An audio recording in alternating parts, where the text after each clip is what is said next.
jumpa lagi di Items Informasi ke teman-teman milenial. Bersama aku Indah Taya. Dan aku Alfidiat Moko, pastinya hanya di Mata Milenial Indonesia TV. Matanya Indonesia. Apa kabar semuanya? Alfi gimana kabarnya? Alhamdulillah baik, semoga teman-teman juga baik di luar sana. Amin, di tengah pandemik ini harus tetap jaga kesehatan ya. Tapi aku bersemangat karena hari ini aku berjumpa dengan kalian lagi. Betul banget. Nah kali ini kita akan ngebahas tentang Sumatera Barat, Tay. Tapi kalau kita ngomongin Sumatera Barat, kita harus ngomongin soal geografis ruangnya dulu. Jadi Sumatera Barat ini memiliki luas kurang lebih seluas 42.297,30 km persegi. Dan wilayah Provinsi Sumatera Barat ini berbatasan langsung dengan wilayah lain.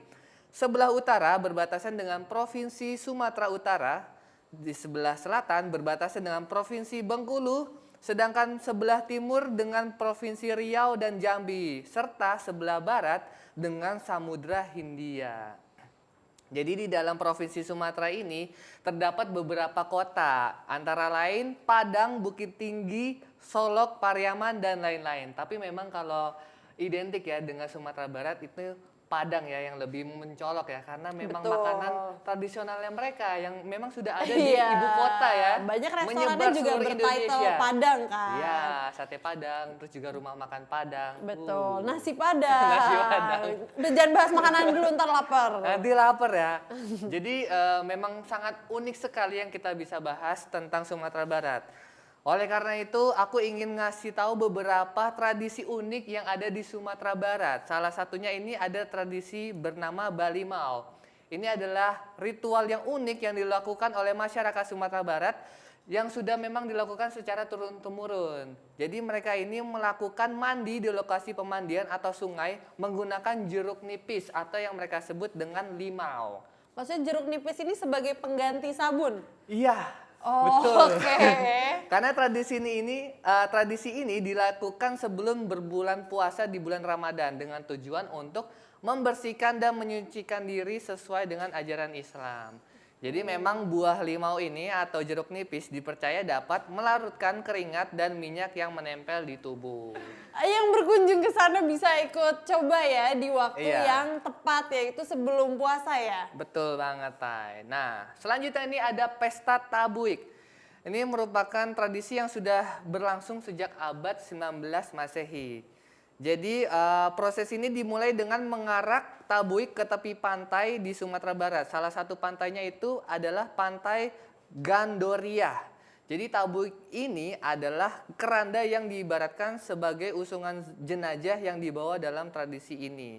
Jadi tradisi ini itu untuk memperingati wafatnya Husain bin Ali, yaitu cucu Rasulullah SAW. Jadi pesta ini bisa dibilang menjadi salah satu perayaan besar bagi warga Pariaman atau Padang. Berarti masih bernuansa soal agama ya? Karena kan sebelumnya juga soal sebelum bulan puasa, terus kalau ini untuk memperingati? Hari wafatnya cucunya Rasulullah. Oke. Selanjutnya mungkin aku akan ambil alih membantu Kak Alfi menyebutkan tradisi-tradisi lainnya. Yang pertama ada tradisi Bataga Kudo-Kudo. Bataga Kudo-Kudo harus dilakukan ketika kalian ingin mendirikan rumah di Sumatera Barat. Tujuannya agar ada gotong royong saat ketika pembangunan. Jadi biasanya tuan rumah mengundang masyarakat sekitar. Misalnya ketika membangun masjid, pengelola dapat memanggil tamu dari luar kota. Dan tamu biasanya menyiapkan hadiah seperti sejumlah uang atau perlengkapan untuk membangun bangunan tersebut. Oke. Ini kegiatan gotong royong ya, Tay? Betul, berarti kegiatannya sosial ya. Kalau tadi kan nuansanya agama, yang ini sosial. Selanjutnya ada Pacu Jawi. Tradisi ini mirip dengan karapan sapi di Madura. Tradisi ini biasanya dilakukan oleh masyarakat tanah datar di Kecamatan Limokaum, Pariangan, dan juga Sungai Tarap. Tradisi ini biasanya dilakukan di sawah berlumpur dan basah. Dan setiap joki pacu Jawi harus menggigit ekor sapinya supaya hewan ini bisa melaju lebih cepat. Jadi lumayan. Jadi digigit ya ekor sapinya. Betul, karena kenapa kan pasti dicambuk aja? Gak tahu ya, namanya tradisi ya, turun-temurun udah kayak gitu. Tapi kan lumayan menakutkan ya. Dan juga cukup ekstrim ya, Tay. Betul, tapi justru mungkin itu keunikannya dan itu menjadi daya tarik para penontonnya juga ya, Kak. Selanjutnya ada makan bajamba. Dalam tradisi ini masyarakat harus menyiapkan nasi dengan lauk pauk mulai dari rendang, terong balado sampai asam pada daging. Tradisi makan bajamba ini telah dimulai sejak Islam masuk ke wilayah Sumatera Barat. Biasanya tradisi ini dilakukan sambil duduk melingkar dengan jumlah orang yang biasanya terdiri dari kurang lebih 3 sampai 7 orang. Nasinya dimasukkan ke mulut dengan cara melempar jarak dekat. Iya. Biar nasinya nggak jatuh, tangan kiri harus berada di bawah tangan kanan ketika makan. Ada aturannya juga, untuk laki-laki harus duduk bersila, sedangkan yang perempuan harus duduk bersimpul. Oke, kalau tadi kita udah ngebahas tentang tradisi yang unik, kita juga akan ngebahas kali ini adalah pakaian-pakaian yang unik juga nih, asal Sumatera Barat. Pasti dong dengan tradisi yang unik, pasti pakaiannya juga unik. Betul. Salah satunya ini ada cawe. Nah, ini adalah pakaian adat yang terbuat dari bahan sutra. Cawe melambangkan kecakapan dalam memimpin dan mampu menguatkan tali persaudaraan yang ada dalam masyarakat Sumatera Barat. Jadi fungsi cawe ini adalah untuk mengencangkan celana sawara yang longgar saat dipakai. Jadi ini seperti ikat Sabuk. pinggang. Oke, Iya, betul, seperti sabuk atau ikat pinggang. Nah, kedua, ini ada sasampiang. Selendang ini berwarna merah. Tentu saja warna merah ini melambangkan keberanian dan hiasan yang menunjukkan pengetahuan dan kearifan sang pemakai sendiri. Oke, unik juga. Nah, selanjutnya ini ada deta. Ini merupakan penutup kepala dalam pakaian adat Sumatera Barat. Pakaian adat ini menggunakan kain berwarna hitam dan dililitkan kepada bagian kepala. Lilitan inilah yang menghasilkan banyak kerutan yang memberikan tampilan yang unik, Tai. Jadi, Kerutan? iya, jadi ada bekas kerutan dari lilitan Oke. ini. Oke, jadi jenisnya pun itu juga beragam.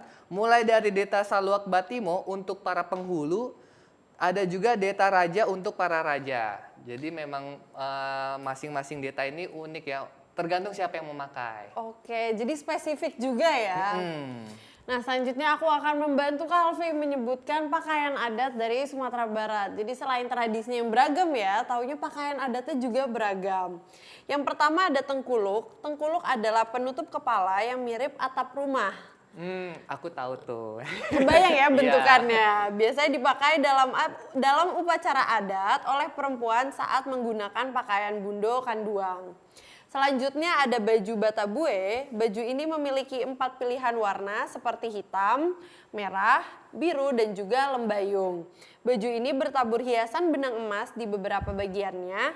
Dan hiasan ini berarti kekayaan alam Sumatera Barat yang melimpah. Jadi selalu ada makna di balik detail-detail warnanya ya Kalvi. Selanjutnya ada sandang, pelengkap dari pakaian adat Sumatera Barat. Warna merah yang dipilih pada kain berarti kepatuhan pada hukum adat yang berlaku secara turun-temurun.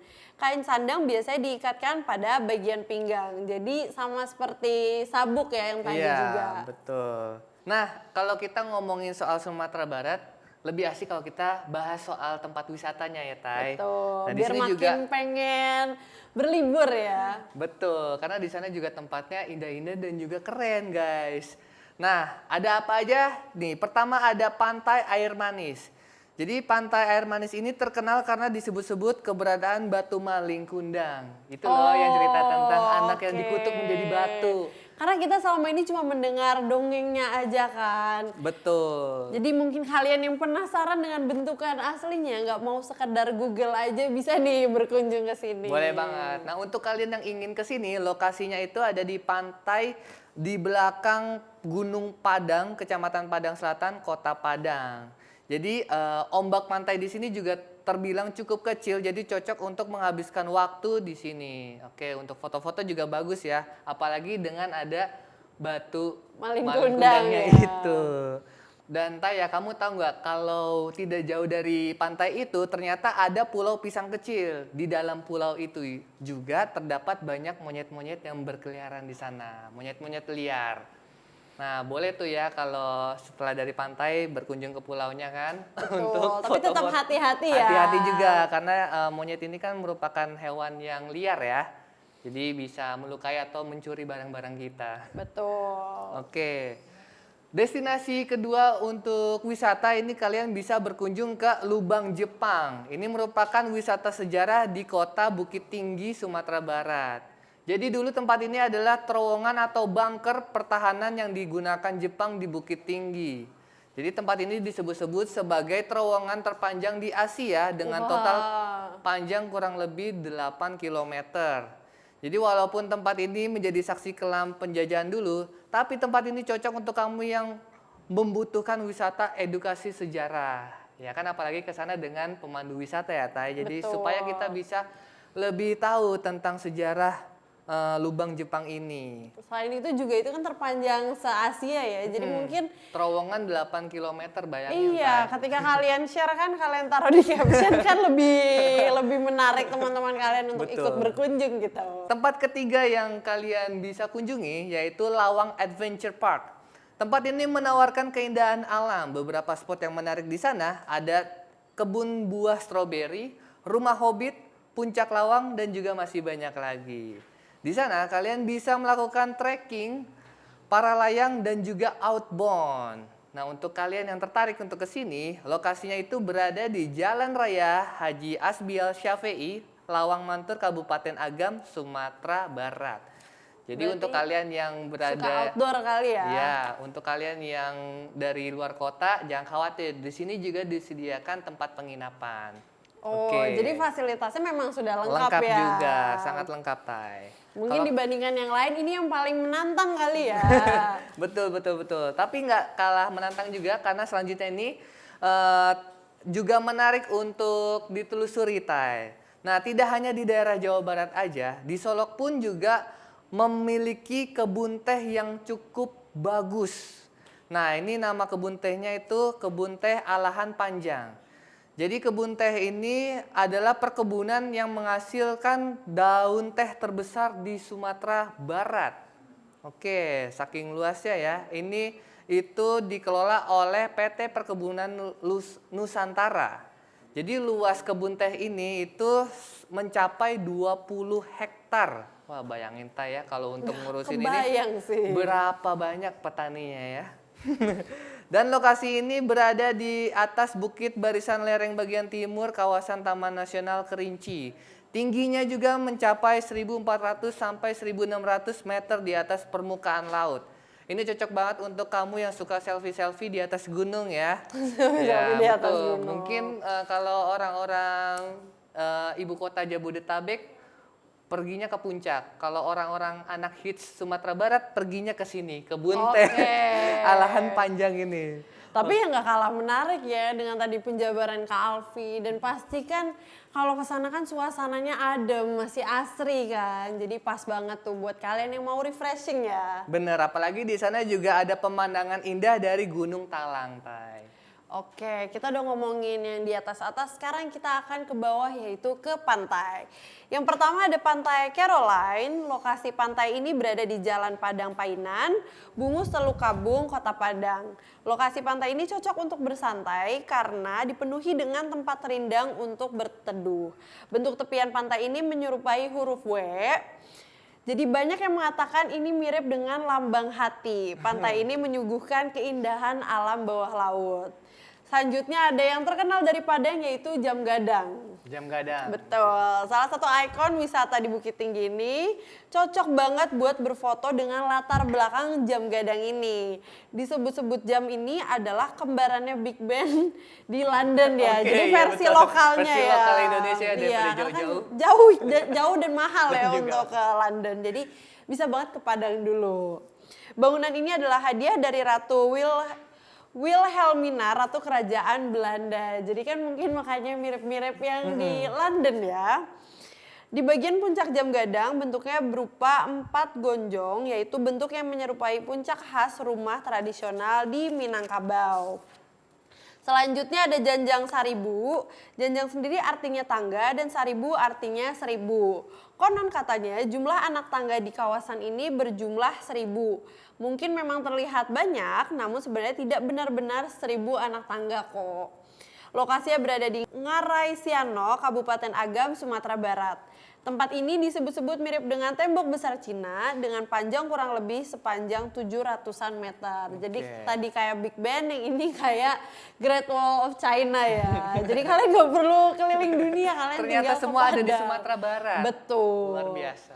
Selanjutnya ada Lembah Harau. Tempat ini menyuguhkan keindahan air terjun, hamparan padi berwarna hijau, pegunungan, dan lainnya. Lokasinya berada di kota Payakumbuh, Kecamatan Harau, Kabupaten 50 Kota. Tentu saja di sini ada tebing yang tinggi, yaitu Lembah Harau ini diapit oleh 2 bukit yang menjulang.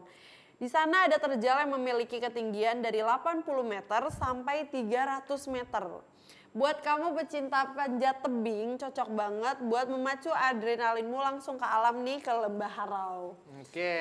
Jadi memang Sumatera Barat ini wisatanya banyak banget dan Banyak tergantung banget. selera kalian. Iya, Kalau kalau- kalian pengen ketemu Big Ben kan, tadi bisa ke Gadang. Atau pengen memacu adrenalin nih ke Lembah Harau. Jadi Iya, memang banyak banget ya tempat-tempat adventurous dan juga tempat-tempat spot-spot yang menarik Iya, yang atau bisa sekedar kita, refreshing kan? ya, kita kunjungi ya di Sumatera Barat ini. Dan memang ya luar biasa ya Sumatera Barat, dari tradisinya, terus juga baju adatnya dan tempat-tempat wisatanya yang mungkin selama ini kita belum ketahui. Betul, karena kan mungkin kita tahunya makanannya aja ya. Betul banget. Jadi kita harus lebih terbuka ya tentang Sumatera Barat ini. Oke, ternyata masih banyak lagi nih hal yang menarik tentang Sumatera Barat.